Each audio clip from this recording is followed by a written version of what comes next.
And I want to thank everyone for taking time to come out this evening. A little background information about myself. I'm a practicing internal medicine physician for the last 15 plus years, really passionate about chronic care and elderly, focused primarily my practice on skilled nursing facilities, LTACs, and more inpatient basis. Throughout my practice, what I realized is as time progressed, more and more of the practice was swaying away and not allowing me to spend time with my patients on a due diligence. And that epiphany came to me about 6 years ago when my mom first got diagnosed with Parkinson's, and she came back to me and said, Neem, my neurologist has put me on 2 meds, and I feel a little better, but I'm in this cloud and foggy feeling that I can't really function and conversate with you or your boys. And I said, well, Mom, let's see what else we can do. Started taking her to a different neurologist, a different specialist.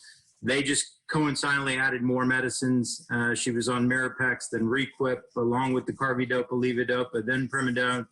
And finally she had it. And I looked back on that moment.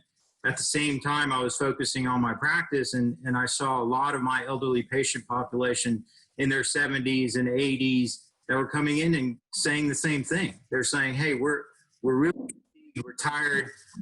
We don't know what's changed that's making this happen. And then you go through this $1 million workup because they've already seen the cardiologist, they've seen the nephrologist, they've seen multiple specialists, and they end up coming back to the internist for the final delineation of what's going on. And it always came down to one thing, is they were on so many medicines that were co-interacting with each other, leading to a lot of the fatigue, lethargy, tiredness, and everything else. So back to my mom, I said, Mom, let's start over. Let's get rid of all these meds and just stick with the carbidopa, levodopa, and let me look into some alternative treatment modalities that we may be able to implement to help. And her biggest complaint was trouble sleeping, and then her tremor was progressively worsening, which was affecting her ability to sleep. So she couldn't get comfortable. So started doing research, started looking into turmeric and anti-inflammatory benefits, started looking into CBD and THC and other